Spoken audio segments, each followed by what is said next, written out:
Hey guys, welcome back to another vlog where my neighbor's house is still being built and it's super loud in the background. I apologize. So if you guys don't follow Remi and Nate, she has been doing like the free workouts while we were in quarantine during COVID, and she put out a nutrition little course thing. So I signed up for it because I like to see what people share information wise and just like review it basically. They have PDFs. Let's see what PDFs they have. So they're just like grocery lists, recipes, so those are good.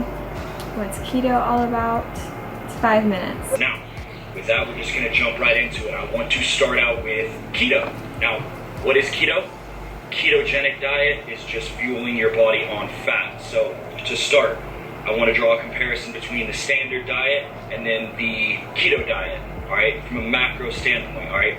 So a standard American diet, you're looking at 35% fat in your meals, 15% protein, and 50% carbs in your meals, all right? Now, that's about right. Whenever you jump on a keto diet, what you're doing is you're jumping up to 75% fat, 20% protein, and only 5% carbohydrates. Now, that's 10% less carbohydrates, just like that, all right?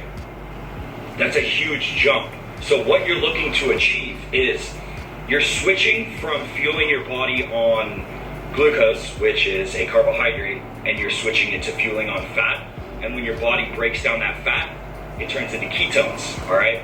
It's considered a cleaner version to fuel your body. Now, what's all the hype around it? Well, weight loss is an obvious pro. So I just want to talk about that one for a second because he's correct. You use glucose primarily for fuel. That's the body's preferred source of fuel. When we break down fats through the process of beta oxidation, and that way you can get the fatty acids into the Krebs cycle, if we remember that from middle school. So ketone bodies are actually very acidic, so that's one concern with keto is your body's pH. So naturally you have your cardiorespiratory system and then you also have your kidneys, and both work together to balance pH. pH is one of the most tightly regulated lab values in your body. It's crazy just how tightly controlled it is. Either your kidneys are going to be putting out more bicarbonate, or maybe you're going to be breathing out more, you're going to be breathing less. Just depends on your body's pH. So it's very tightly controlled. So ketones do worry me a little bit based on their acidity, but let's see what else he has to say. We're going into weight loss. You're eating a lot less carbohydrates, Now, you're also turning your body into a fat burning machine, right? You're like a wood stove and it's just burning through fat, right? You're also kicking processed carbs completely out of your diet, all right? That alone is gonna make a huge difference. You're gonna be consuming a little bit less calories, all right? So fat, So consuming a little bit less calories. When we're thinking about weight loss, it's definitely calories in versus calories out. Yes, there are many different variables that impact what goes out, and I think what goes in is a little bit more tangible because what goes in is what we eat and what we drink, but what goes out is a little bit harder to wrap our minds around, and the best way that we can figure out what goes out or how many calories we burn is based on estimations and predictions, which we can only do our best with that. But it is energy in versus energy out with weight loss, and some people do really well with keto because higher fat and a little bit higher protein is more satiating. Some people have a really hard time with their appetites, and when you're eating higher fat, a little bit more protein foods, you can satiate that hunger a little bit better. So that's where an aspect of keto can be beneficial. If that's something that you're struggling with is your appetite, that can help. But if it doesn't help satiate you and you're eating all these high fat, a little bit higher protein foods, you're not satisfied and you're reaching for other foods that you've restricted, then you may not end up in a calorie deficit in the end. So that's just something to consider. It's pretty satiating when you're eating a really high fat meal. You don't really need to eat nearly as much food to feel full. Yeah. And a big claim for it is it'll help curb your sweet tooth. Like I've heard it a lot where people say if you're craving sweets all the time, try to eat more fat and you'll curb that. I don't really know the science behind that. So that completely depends person to person in my opinion. We all have different dietary preferences and tendencies.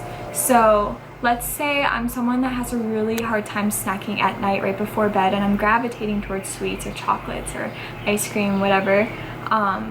I would really encourage you to reflect on how you were eating throughout the whole day, and if those foods that you gravitate towards at night or that you end up craving so bad are those foods that you are restricting yourself from having, because some people just cannot go without having them, and all you do when you don't satisfy a craving in some sense is you're delaying gratification. We can restrict, but at some point we binge on it and we feel crappy because we just binged. So it completely depends, I think, on the person, their history, and their particular dietary tendencies. But he has a good point that we do have to make sure that our diet as a whole is satiating for us.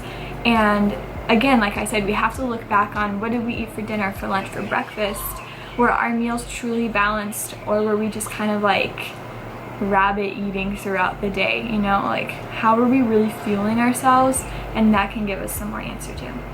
It kind of might just be urban legend, but that being said, this diet is extremely hard to stick to because carbs, they're in everything. They sneak their way into literally everything. A couple examples that I can think of right off the top of my head: squash, pumpkin, bananas.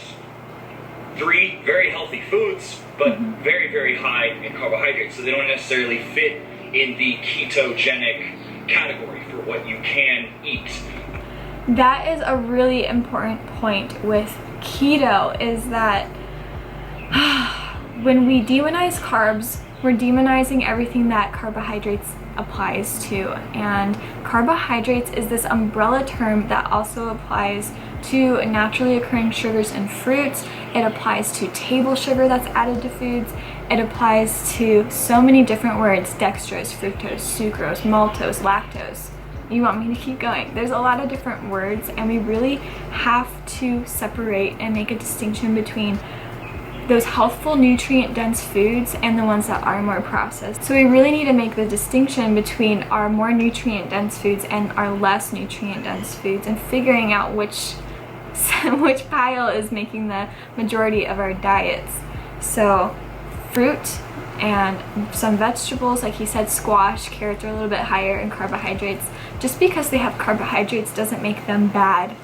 It doesn't make them bad. And our fruits and vegetables come with our fiber, vitamins, minerals, phytonutrients. They all work together in a synergistic relationship that is optimal for our bodies.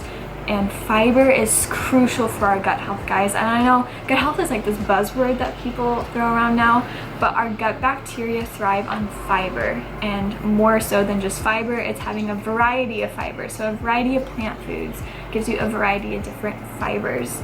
So yes, he was saying bananas, squash, those don't align with keto because they are trying to achieve ketosis and creating ketone bodies to burn for fuel. And you can't achieve that when you're eating carbohydrates.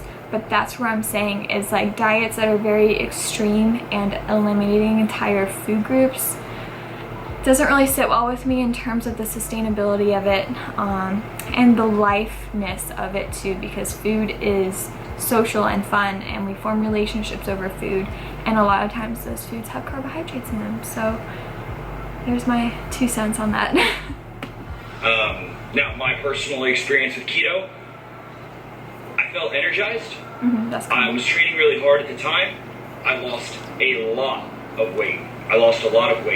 Also, the really uptick in fat intake, I did notice my skin. Going off of what he just said of losing weight really quickly, when people start keto and they stop eating carbohydrates, they stop replenishing their glycogen fuels.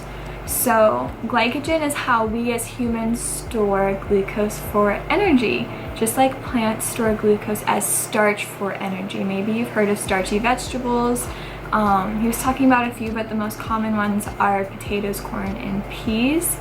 There's nothing bad about the fact that they have starch in them. It just makes them more energy dense, because that is the energy source that those plants were storing. Just like humans store carbohydrates as energy, but in the form of glycogen. So we store that in our muscles and in our liver as like energy source. So when you stop eating them and you stop replenishing those fuel stores, then you're going to use them up, and you don't only use those stores, but you also lose water associated with that too. So we can hold a lot of water. I think we may underestimate how much water we can retain.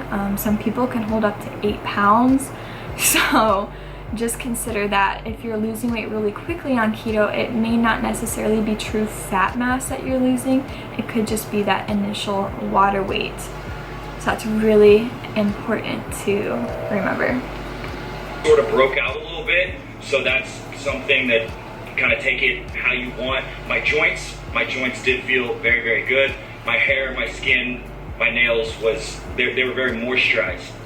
But like I said, a little overly oily, and I did break out a little bit. Now, I don't necessarily recommend this diet, only because it is very unsustainable. All right, it is good for very short-term weight.